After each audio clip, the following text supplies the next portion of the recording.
Welcome to Inner Peace with Dr. Reese, a program that can help you become liberated in the modern world.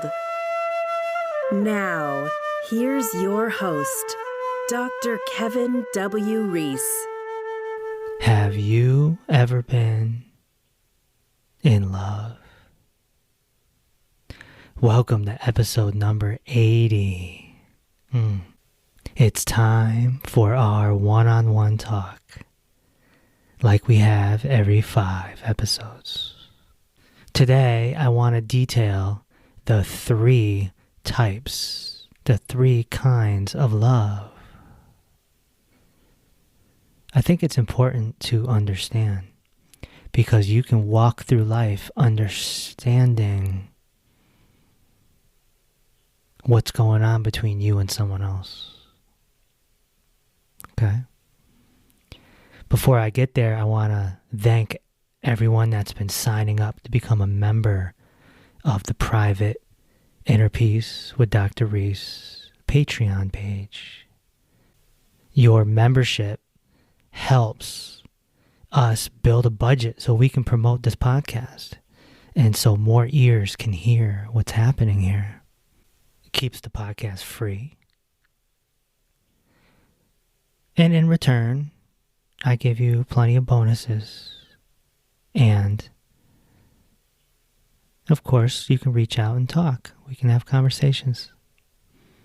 So definitely check that out and consider becoming a member. All you have to do is download the Patreon app right to your phone and find Inner Peace with Dr. Reese.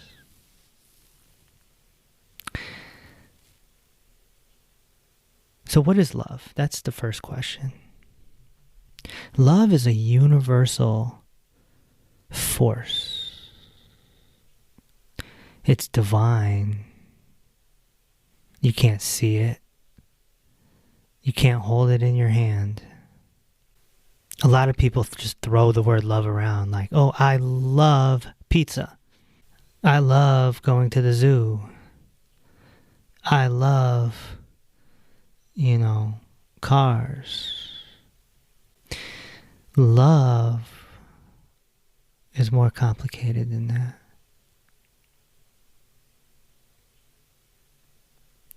We do have an energy field. We've talked about it on the podcast many times. In ancient times, it's called the Buddha field. Science qualified it as the Taurus field. Because we're energy. We're made up of electricity. Our cells vibrate.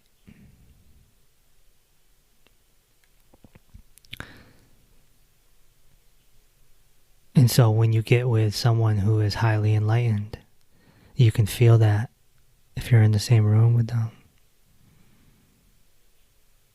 And they automatically have a love for you, even if you don't even know who they are. But let's talk about normal society, normal circumstances. The first type of love is compassion love. Compassion love is when you feel a need to help another person or animal. Someone that's developed their compassion love also wants to help animals. Doesn't want to step on the spider. Doesn't want to kill the fly. There's a compassion there. You can have compassion love not only for your partner, not only for your mother, not only for your best friend, but for your neighbor or even a stranger. If you start developing it, you can have compassion love for an absolute stranger. Every now and again, you'll see on the news or on a YouTube video, you'll hear a story about someone who saved a kid or something to that effect. And then they call the guy a hero, right? That's compassion love. That's love for your fellow being.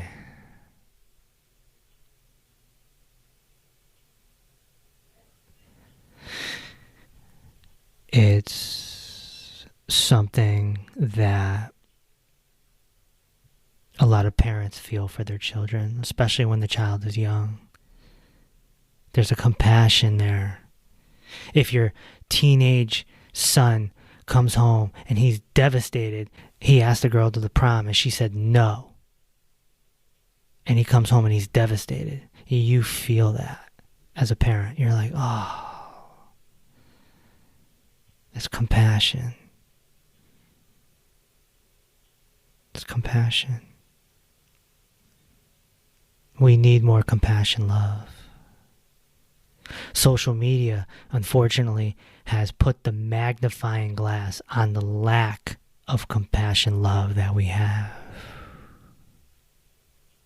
Because of the social popularity of memes and posters.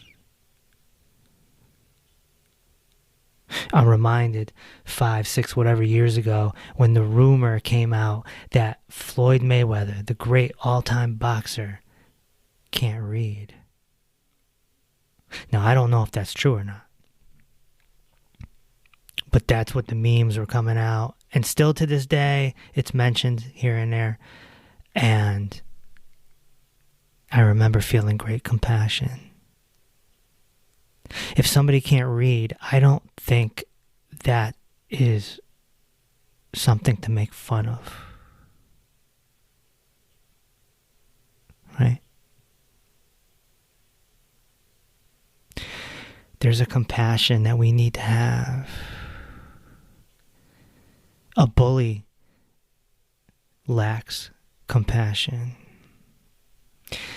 A lot of people do not like Donald Trump. They say he lacks compassion. And then when he got the COVID-19 virus, many people were saying, good, die, go. You get what you deserve type of thing, you know? There's a very strong lack of compassion. Those people lack compassion. Because it doesn't matter if the other person did something dastardly or they have a personality flaw. You still don't want your fellow human to suffer in any way. When you have compassion, love. Take a sip of my tea here.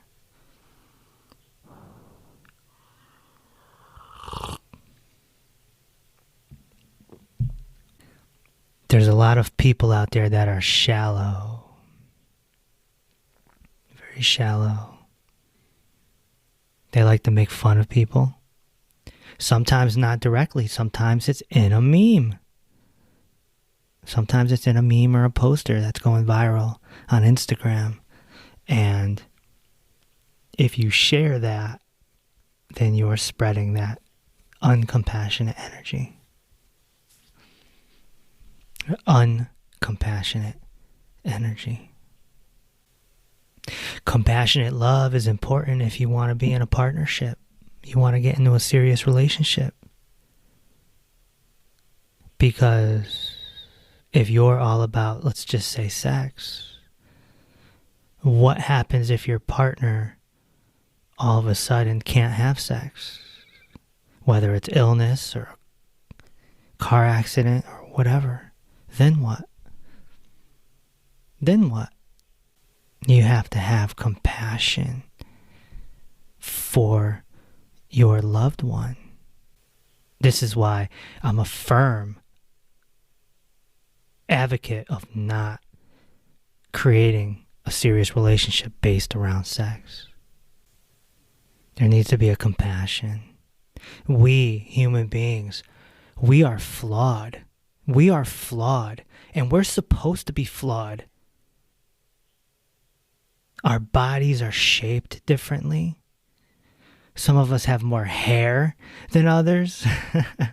Speaking from a guy with a, hairy chest. I'm like a farm animal. But we have to, there's an acceptance. You accept that other person for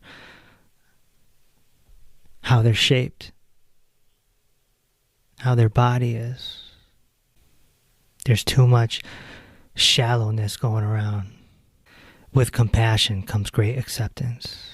You accept the person, you accept them for their living situation, their car, their body, their dramas and traumas that they're carrying with them, the pain that they have from their past, their pain body, which we talked about 5 episodes ago, right? The pain body. We have to accept each other's pain body too. Let's move on to the second love, which is the one you're probably most familiar with, which is romantic love. Romantic love is typically a physical attraction. It's a physical attraction. The test for romantic love is if you want to kiss someone. If you want to kiss someone, you're probably very physically attracted to them. There's more to it. Romantic love is also, it's affection, it's holding hands, it's cuddling, it's, a random voice note saying that you miss them, or a song that makes you think of them, and you're letting them know that, back in the day we would make love mixtapes. You remember those? Here's my mixtape for you.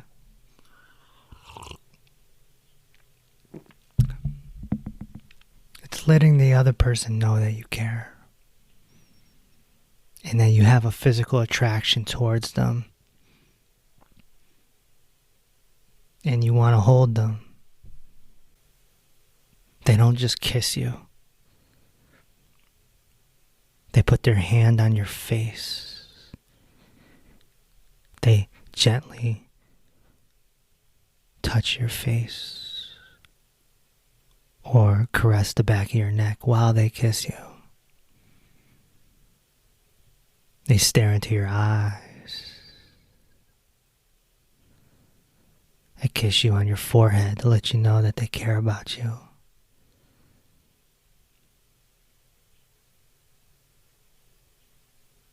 This is romantic love. It can be very beautiful. It's not so much about sex as it is about affection. Sex can be evolved, of course. But again, we have to be very careful with sex. Sex can be a very addicting thing, just like pizza, just like ice cream.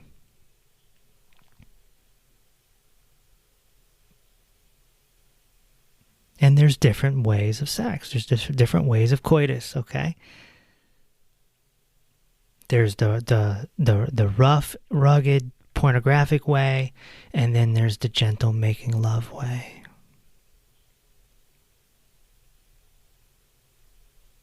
And then there's Tantra,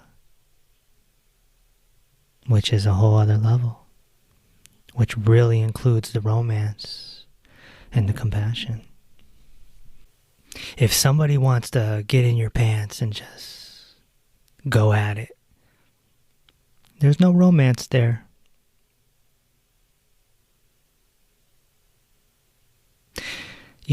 If you can't cuddle and have pillow talk after you have sex and be one with each other, then I don't see a point. I've talked about the orgasm on this podcast before, specifically on the episode The Prison of Lust. And I'll do more episodes on the orgasm, or I'll give you videos in the Patreon page. I already did one where we talked about achieving orgasm through meditation.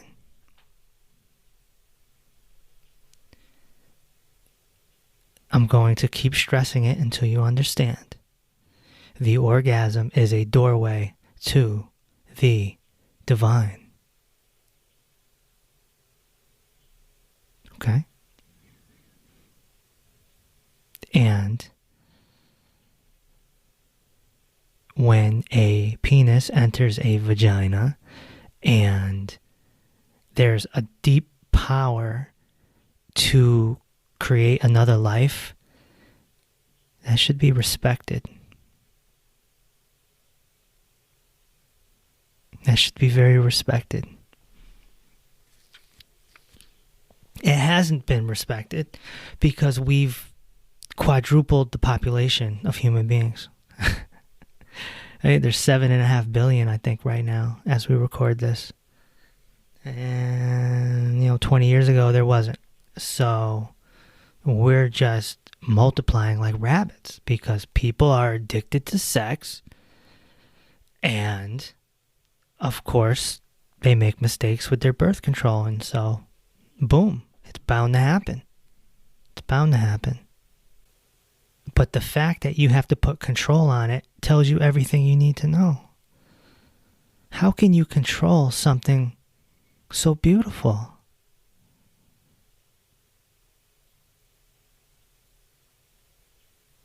Do you know how many women have come to me in my career as a holistic doctor and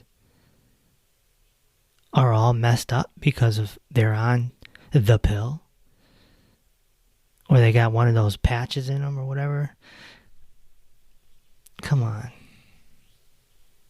They're unhealthy and you're playing with your hormones. You're playing with your chemistry.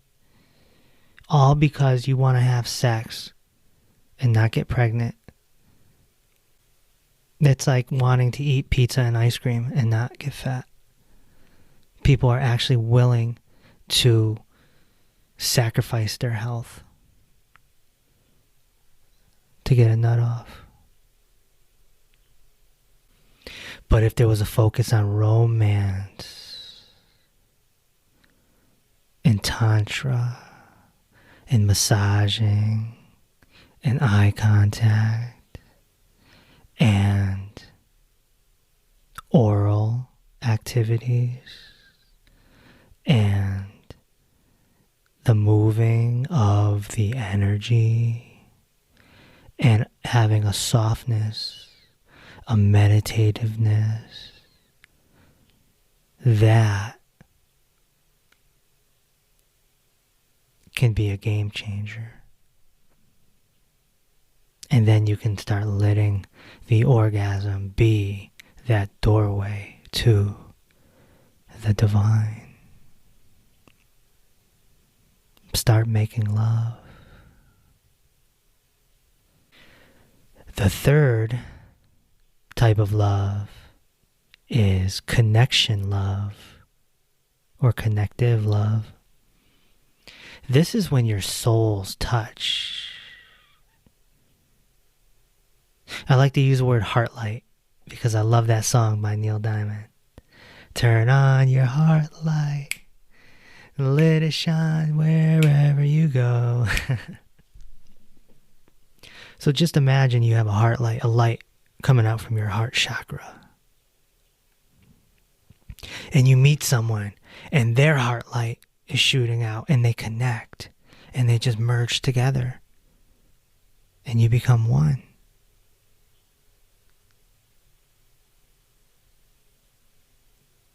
Now, this doesn't have to be with just a romantic partner. This can be with your best friend. This can be with your mom, with your dad, with your brothers and sisters.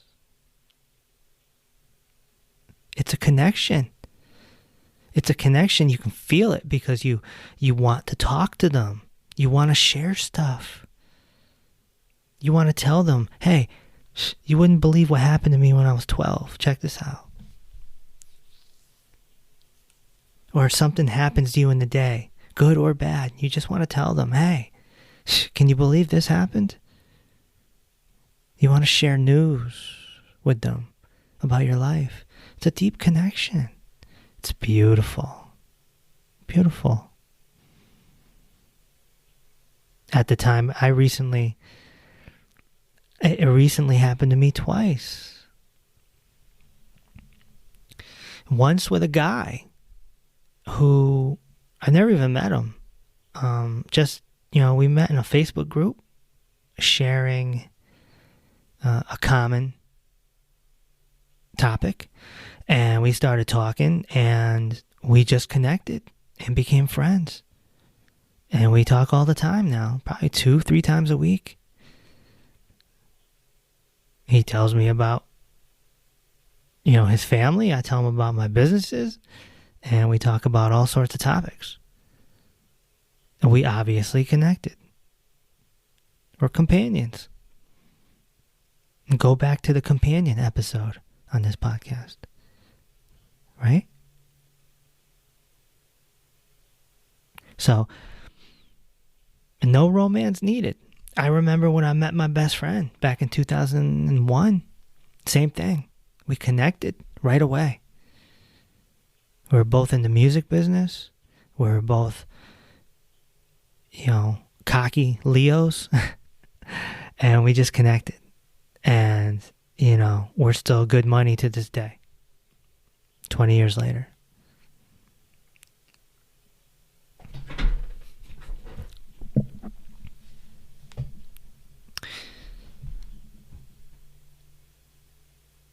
And then recently I met a woman who I connected with very deeply. And yeah, we're like best friends at the time of this recording. Yeah. And it's just a deep connection. It's a deep connection. It doesn't happen all the time. It's rare. Knowing what these 3 types of loves are, now you can sort of determine what you got going on with people in your life. For example, let's just say one of your parents, your mother, you may have compassion love for her, but not connection love. Or you might have both. You see both. You see it in the sports world a lot. A lot of athletes that come from urban communities have a very deep relationship with their mom.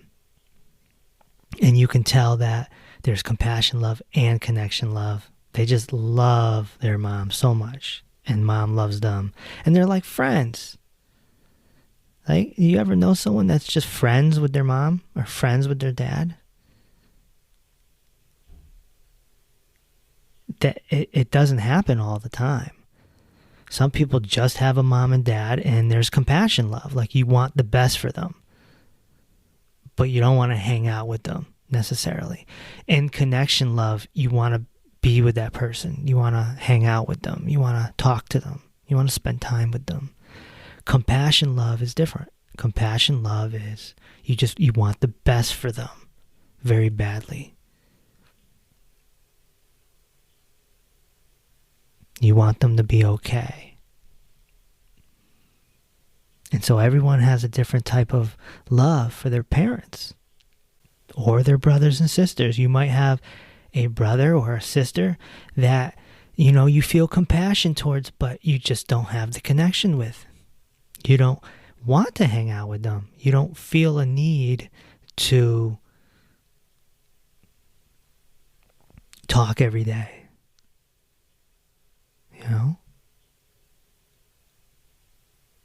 My mom is a twin. She talks to her sister like every day. That's her best friend. They are connected.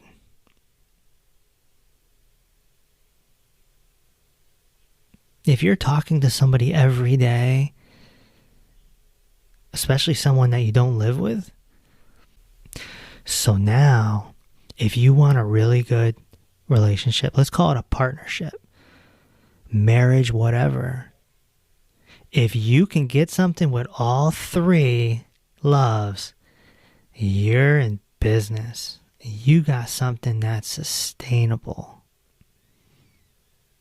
You have compassionate love towards them. You want the best for them. You want to protect them. 2, you have the romantic love for them. You want to kiss them. You want to hug them. You want to hold their hand. You want to surprise them with flowers. You want to just sweep them off their feet all the time. And then 3rd, the connection. You have that connection. You want to talk to them. You feel like they're familiar, like you've known them in a past life or something. Some people call it soulmates. So when you put all 3 together, boom, that's what you want. If you are married or you're in a long-term relationship right now, ask yourself, do you have all 3 loves in order with this person?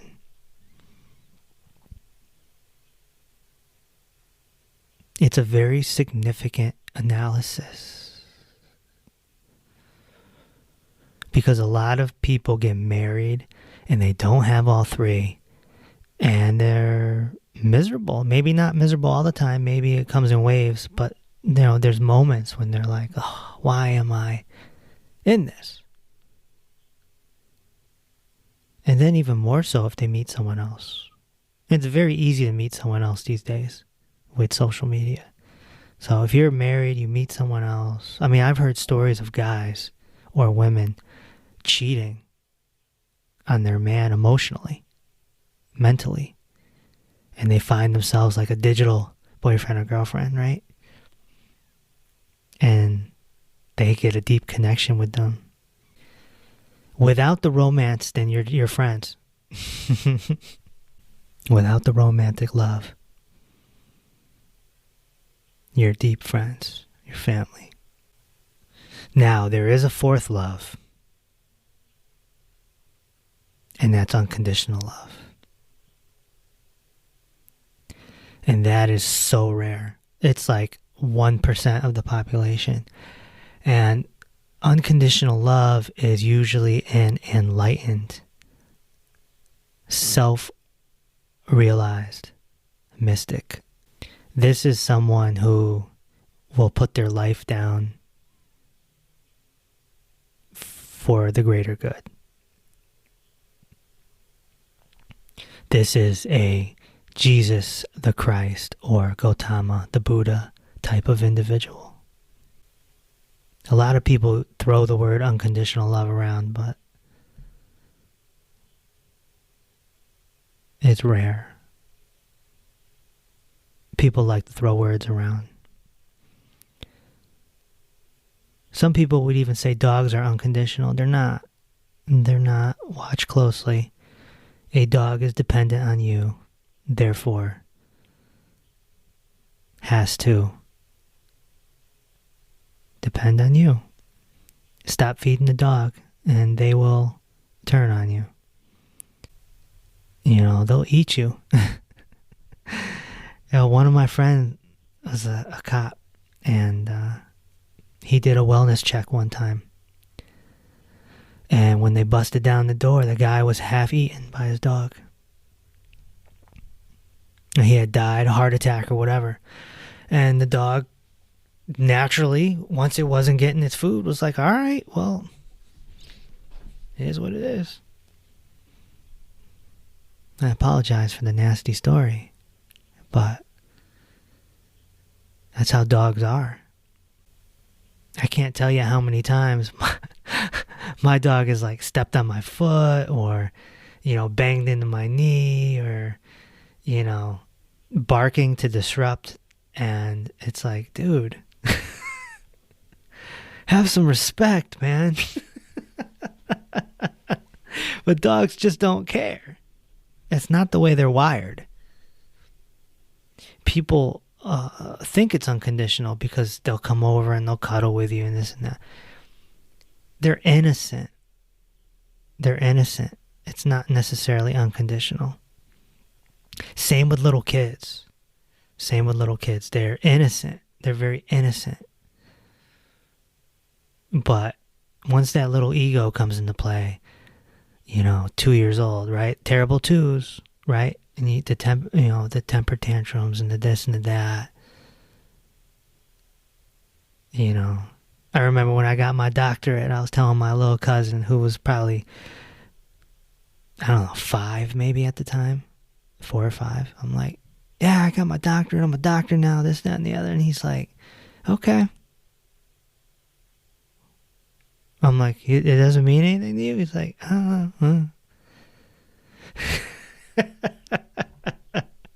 He just didn't care. And, it's the same way with dogs. They just don't be caring. So unconditional love, there's a caring. And by the way, I love dogs and I love kids. They're great teachers, both of them. Unconditional love can happen between a mother and her child, or a father and his child.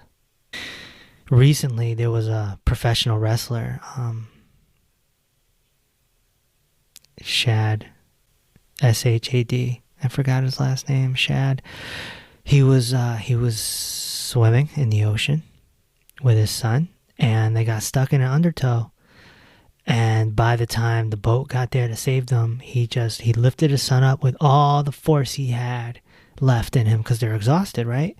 And he passed his son off to the boat guy, and they grabbed the kid, they put him in the boat, they turned around to get him, and he was gone. He was gone. Pulled from the undertow. Gone. Dead.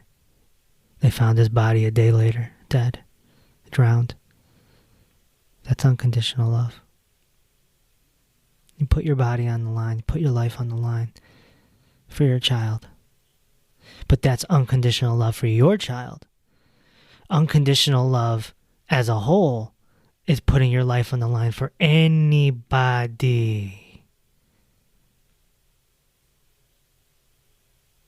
And that's where a spiritual master comes in. It's so hard to find. Or a really great activist. Mahatma Gandhi put himself on the line. That guy, you want to read a book, read his autobiography. That guy, he was beaten, he was jailed, he had everything thrown at him.